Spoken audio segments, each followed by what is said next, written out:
You're listening to The Broken Meeple Show, a podcast that speaks passionately about board games for the benefit of those who play them. My name's Luke Hector, best known for the Broken Meeple YouTube channel, and I'm an everyday gamer just like you. And I'll be talking about reviews, top 10s, and just about anything that connects me to board games, as long as I have a tea or coffee in hand, that is. So grab a cup, relax, and enjoy. And remember, it's only a game.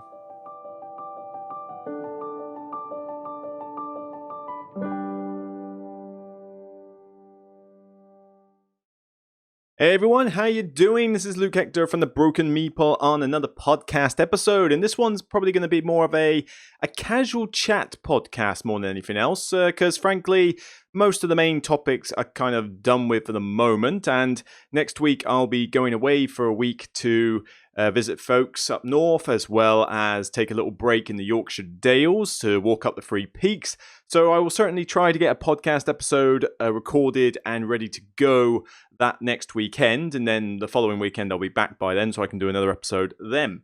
But yeah, I mean, maybe what I'll do on that next podcast is, no, I won't be able to do walks because I won't have done them by then. Oh well, me trying to plan everything.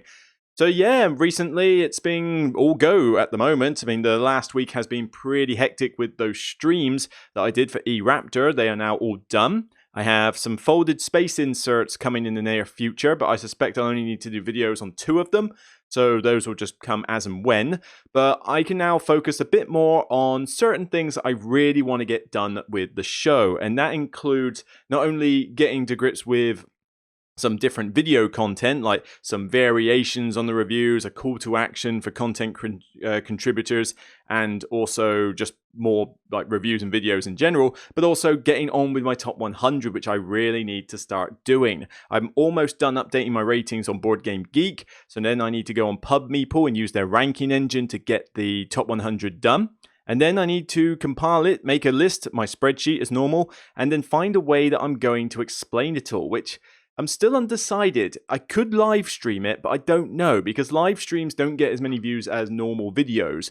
So I may still just do it in video form, but I'm definitely not going to do, shall we say, 10 videos, 10 at a time, and then do them like, oh, I don't know, maybe I can, but the problem is when I did 10 videos of 10 items last year and a year before, it was hectic. I mean, even with COVID, it will still be a pain trying to get that done during August, because I do have some plans on the go. So maybe I'll try and work through them a bit quicker and maybe do 20 at a time, 25 at a time, speed through them rather than take forever on each number, because most people sort of tune in at the last 50, shall we say, rather than the bottom 50. But, I'm still going to be thinking about that. I'll certainly be interested to hear your thoughts if you want to put them in the YouTube comments to tell me more about this. But yeah, all in all, it should be pretty sweet.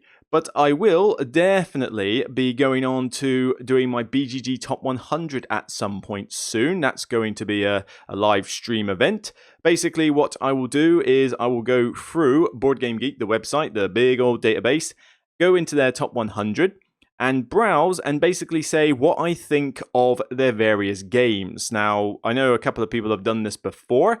I essentially want to do this and give my thoughts on it, and I reckon that plenty of you will sort of shout at me for games that are like, how dare you rip on these games, but then some of you will agree with me, and I'm basically going to just say, oh, I don't agree with this in terms of rankings and everything, but there's a lot of interesting games on there, a lot of solid titles, and I would say I have played 90% of them without a shadow of a doubt. So this should be pretty interesting once I get around to doing it, and I'll probably do 2 streams for that, one for the bottom 50 and one for the top 50. So feel free to tune into that. If you have not subscribed on my YouTube channel, then click the bell to get notifications on when those streams are going to be, or you can just check my social media. In terms of how I've been coping generally, well, like I say, the holiday is going to be good because I have been wasted work-wise. I mean, work has really run me to the bone lately because we're so far behind thanks to reduced hours during the first couple of months. And it's only going to get worse with another colleague going on paternity leave soon. It's like, oh, great, just what we need. But I've been sort of keeping sane recently because in the UK, lockdown has eased to the extent where we can now have massages, which is good because now I can now see my fortnightly massage lady who does a good number on my back, and it's just nice and relaxing and stress relief. The gyms have now opened up, so I can book swimming slots and go to the gym, which I've already done a few times. I wish I was going to have time today, but I think after I'm done with this podcast and editing it, I might have to just forego exercise in general today, because I need to cook dinner and be ready for an evening of Stellaris later. More on that in a minute. But the gym has been great. It's my primary form of exercise. It is my primary form of stress relief. And to have it back is just glorious. Thank you. Please do not have a second wave and cause them to be shut, because I will probably go mad at that point. And of course, I can go back to Dice Portsmouth every now and again and play games. They are open. They're taking good measures. I go there every Wednesday evening now. I'm trying to go there more often each week. And even better, in the UK, we've got this help to eat by eating out scheme, or whatever it's called, and basically you get a discount of 50% on food and drink, non-alcoholic, providing it's up to a maximum of 10 quid and you go on certain days and times. But this includes, for me, Tuesday and Wednesday evenings at the Dice Cafe.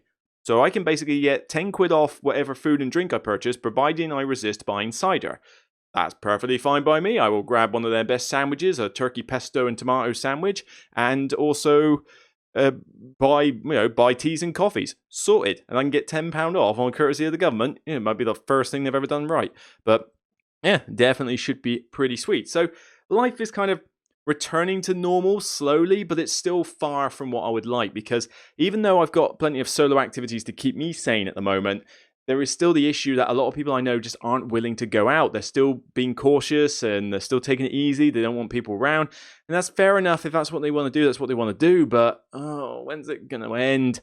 There are a lot of people, I've seen some friends recently, but there are other friends I want to see. I want to see people I know for games, and I only get to see the same few people for games at the cafe at the moment, because most of them still don't want to venture outside. It's, I can't force them to. It's what they want to do. So it's not something I am going to do. But I'm more lax on the subject than they are. So I'm taking precautions, but I'm still living my life rather than staying in all day. I've had enough of that over the last few months.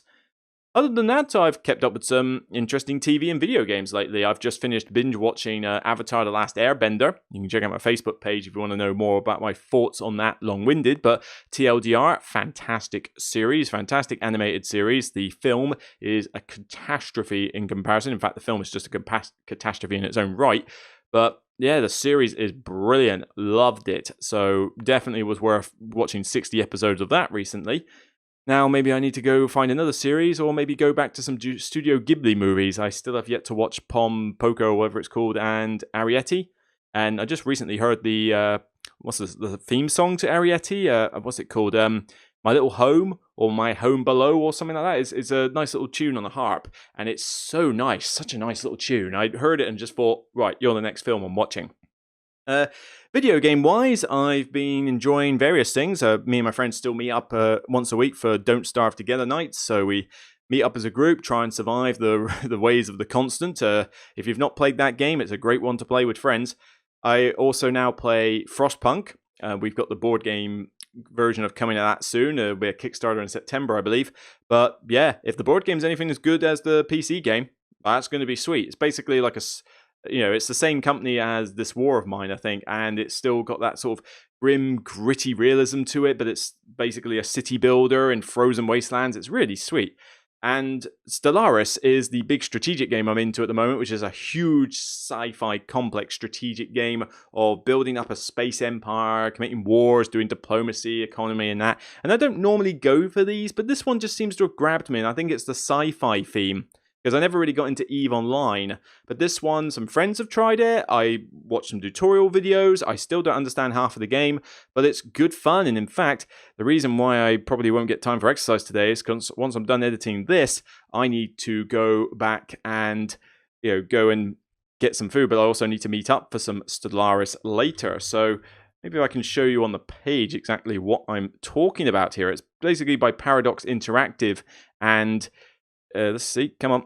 Enough with the cookies. Why is it always got to be cookies? But yeah, so you got 2 different editions. It's got lots of DLC. It's a very very gorgeous looking game in terms of like, oh, some of the artwork and that in there. And I wouldn't be surprised if you could do a Stellaris board game, really. But you can certainly check it out on Steam if you want to try it. But be warned, it is a steep learning curve, and the inbuilt tutorial is pretty naff. You need to rely on YouTube videos, really. But failing that, look at Don't Starve Together and Frostpunk, which will be pretty sweet. Now, in terms of Kickstarter, I recently purchased Perseverance. So I did go through with that. I have bought it, Dino Miniatures, deluxe version. We'll wait for the pledge manager on that. However, I opted out of Dead Reckoning. I actually cancelled my pledge because, I mean, maybe you could convince me to make a late pledge, but I don't know. The problem is, I am paying less for Perseverance than I am paying for Dead Reckoning with the all-in thing they did. They basically pulled a fast one by moving a bunch of stuff into an all-in pledge and yet charging you full MSRP for the second expansion, which is just a bunch of cards. But I hate it when games like this do little expansions of cards and say, oh yeah, pay us more money, you'll get more value. And it's like, well, no, why aren't those cards in the base game? You know, you want your game to have as much variety as possible. So why don't you put those expansions in the base game? But sadly, they pulled this fast one, and it was talking like $150+ plus shipping just to get like a card game. I love card crafting, and Dead Reckoning might be sweet, but I'm not that big on the pirate theme. I will probably love it when I play it, but I've got Edge of Darkness and Mystic Veil complete on the shelf, and I just think, you know what? I'm happy with those two. If I don't get to play Dead Reckoning, I don't get to play it. You can't play every single game. I need to be a little bit more careful with my Kickstarter purchases, and this one was one of those occasions where I thought, you know what? The value just wasn't there, so I decided to cancel it. I mean, what was it? I was originally paying $109 for a Legendary Captain pledge, and that wouldn't include certain like things I was interested in. But to get the all gameplay pledge would have still cost me $139. So in our money, that's still a good 120 odd quid. Bear in mind the pound is so low at the moment, and all in $179 for a card game. Yes, it's got a big ship and you roll cubes down it and it looks pretty sweet. I mean, maybe you can convince me to get the late pledge, but I just don't see it. I just think, you know, and the fact that it's forcing you to do it because you know there's not going to be a retail version, I think I'll just take my chances and hope that somebody doesn't try to scalp me with a secondhand copy. But if I don't get to play it, I don't get to play it. That's the way it is. I mean, games that aren't available on retail, you can only have so much like sympathy for, because frankly, it's, well, you're trying to sell me a game purely because I can't get it afterwards. So that doesn't seem fair. Okay.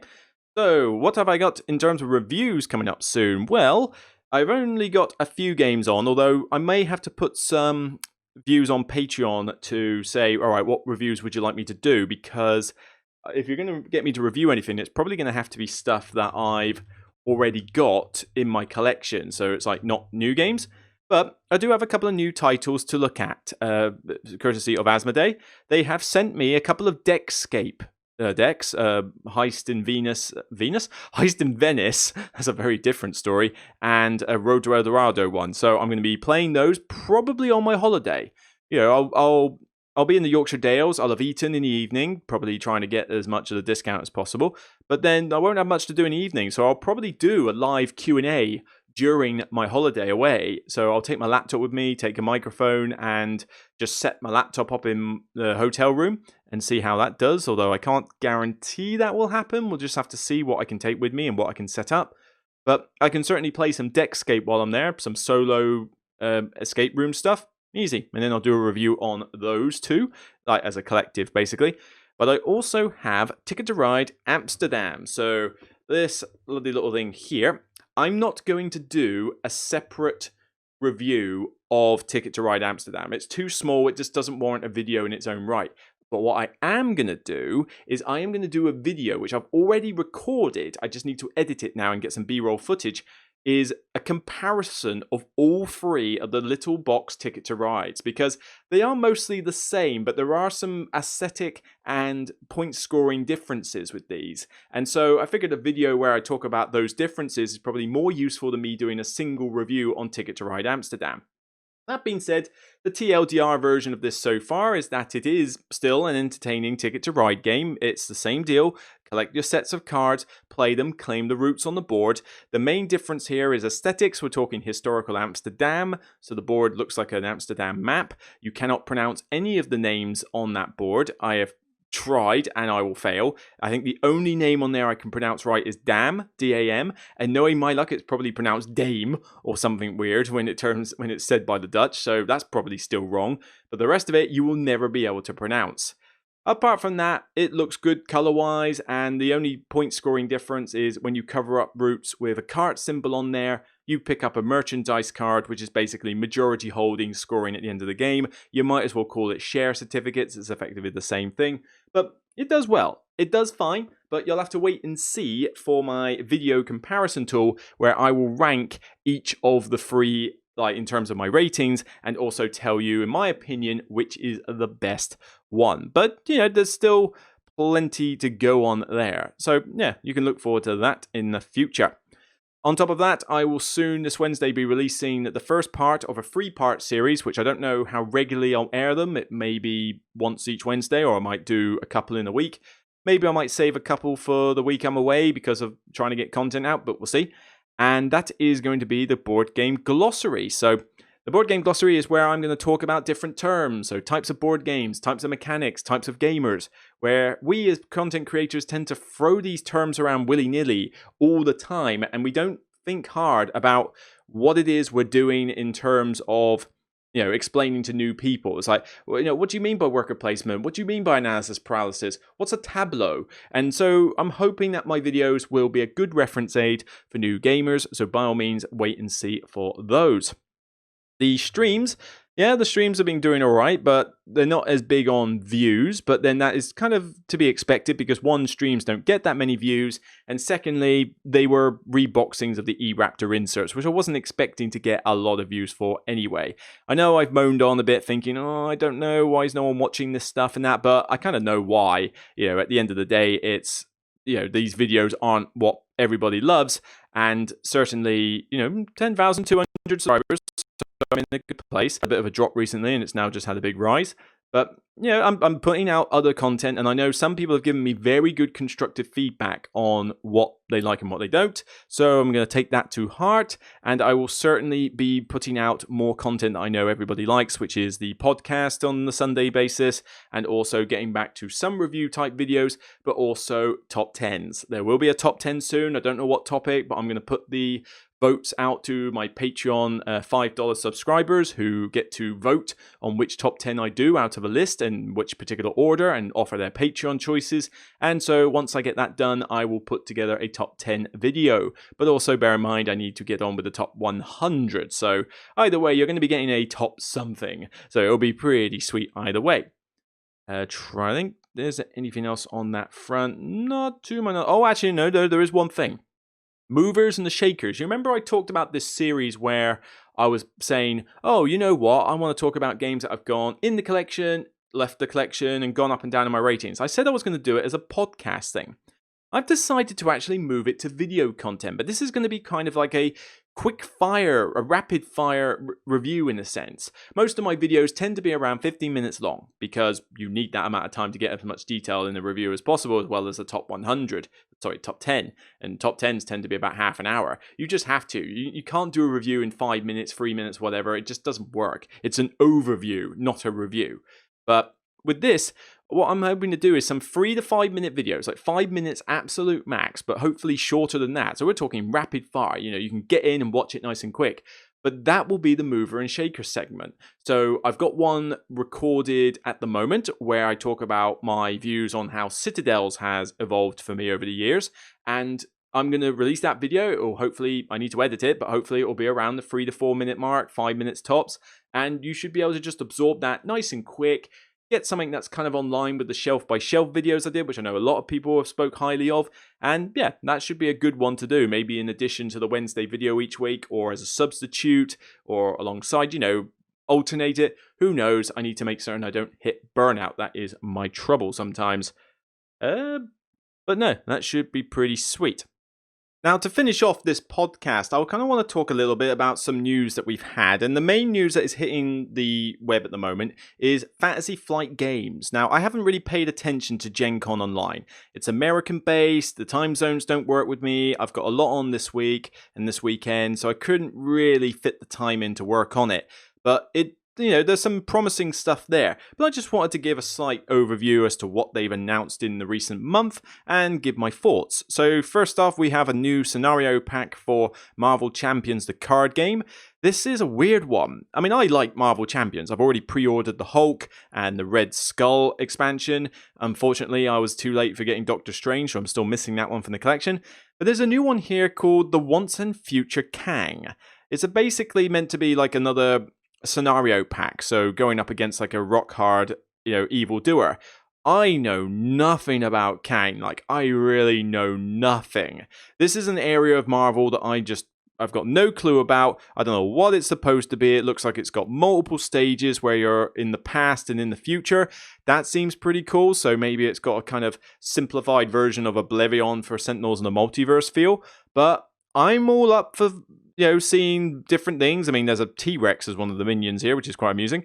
But this will be a cool one to do. Someone I've never seen before in the MCU or any of the Marvel stuff, to put it that way. And another scenario pack, always good. But yeah, I'm surprised they've gone with this one. I mean, there are some other heroes and villains I felt they could have done sooner rather than later, but oh well, never mind.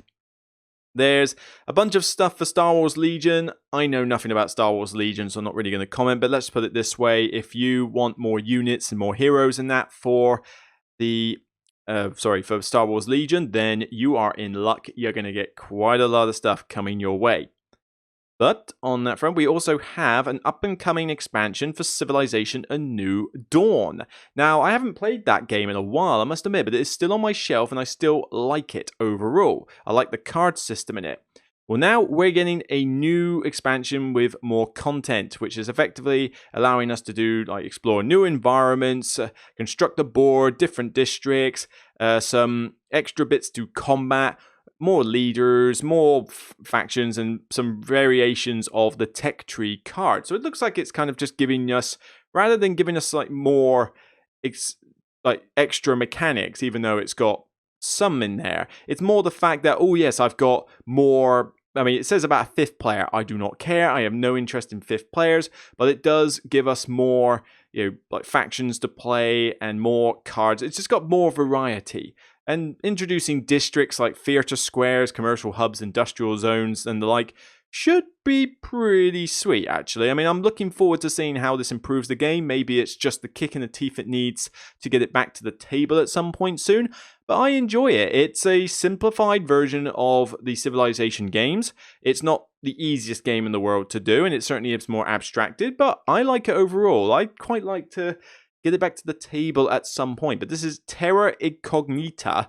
I'm assuming that's got a relevance somewhere. I like the cover. Cover is really gorgeous. It's got the Rio de Janeiro, Christ the Redeemer statue, and it's got frozen mountains in the background, Taj Mahal in the foreground, camelbacks. It's got basically a bunch of famous landmarks all over the picture, but it's this wonderful contrast from yellow to green and rock to frozen mountain. It just looks really good. I mean, 10 out of 10 just for the board game cover alone. Now, next up we've got, this is a weird one, X-Men Mutant Insurrection. This doesn't look like it's going to be that good. I mean, it's basically a cooperative dice-driven card game, 1 to 6 players, and it looks a little bit cheap, really. It's got it's got colourful and bright artwork, but it doesn't look like much, and I'm worried that as a dice game, it's basically just going to be like a really simplified dice game with not much of a theme. Like, okay, yes, you can play as various X-Men, but dice cooperative, so are we just going to be rolling dice and trying to match up symbols, and different dice will have different... It kind of looks like they've merged Dice Masters with one of their other card games, like, say, maybe like it's Star Wars Destiny, but for X-Men. I'm not digging it so far. Maybe it'll be cool and I'll probably try it just because it is Marvel, so I would certainly like to play most Marvel themed games, but yeah, not feeling this one, and that seems to be the general consensus at the moment. What everybody is going mad for, annoyingly, is Prophecy of Kings. Prophecy of Kings is the big expansion to Twilight Imperium 4th Edition. It has a great cover, I'll give it that. But this, best price I can see this for, pre-order in the UK is £75. Best price. So likely to be more, and then include postage potentially. As for an expansion, I mean, come on, how expensive does this need to be? And I'm alright with Twilight Imperium. I don't mind it, but I don't love it either. I feel that it's just too long and bloated for what it gives you. I can get a great space feeling out of Empires of the Void 2. That takes me a couple of hours to play. Why does this need to take 6 hours plus? It's just not worth it. And especially as the majority of the game is basically a couple of people sit back at their bases and turtle, and the rest of them all march over to Mechatol Rex or whatever it's called, and end up in this massive cluster battle where you can't tell whose unit is what, and somebody comes out on top, and then eventually somebody flips a card and says, "Oh, I win because I got the 10th point." It's anticlimactic. I don't know. There are problems I have with the game, even though I do respect the game for what it is. But yeah, we got a brand new expansion and everybody is going nuts. We have 7 new factions that have never been seen in the game. Great. More factions is cool, but to be frank, there was already enough factions in the base set. Do you need that many more? I mean, I know, granted, I'm not going to say it's a bad thing to have more factions. More variety is good, but the problem is when you start throwing in new factions, you got to worry about power balance, and there's a lot of them there. They've also added some new sort of systems and planets and bits like that, basically more of the same, but they've also added ways that you can play Twilight Imperium with up to 8 players. You will not be able to pay me to play an 8-player Twilight Imperium free game, or 4 game, whatever, any Twilight Imperium game for that many players. The game takes far too long with 6 players. It's far too long, like an hour per player. It's just, and sometimes longer. Not worth it. I prefer to play Twilight Imperium with, say, 4 or 5 players. Just have, well, maybe not 5. 4 is a good number. 4 is a decent number. You can get it done in a reasonable amount of time, although you're still probably talking 3 to 4 hours, which is still a bit long. But at least that's manageable. 8 players, though, I don't want to play this game for 8 players, especially when there's some luck aspects, and it just seems a bit too much for me, really. But on top of that, I mean, what else are you getting? You're getting more leader cards to support your factions. You're getting mechs, which you can stomp onto the battlefield as ground forces, although which is kind of weird because most of it takes place in space, so I don't quite know if they really need to give you giant mechs as ground forces, because where are you supposed to put them? Just dump them on the planet, I guess. But then you've got more objectives, technologies, promissory notes. Are we supposed to get excited about promissory notes? Some relics, legendary planets, and it does mention that it's kind of like, oh, you can explore the regions and find different planets. But the problem is they did this in TI3 with an expansion, which made you flip over a card to see what type of planet it was, and it could be good, it could be bad. That wasn't a good system. It was a bad system. It basically gave you here we go. First player to take control of a planet, you have the chance to explore that planet. Drawing a card from the appropriate exploration deck. You may find a paradise world that permanently increases its influence. But then you might find a volatile fuel source, allowing you to use your ground forces to gain another command token. If they put bad cards in here, then it's just going to basically mess up anybody who's unlucky to draw those bad cards.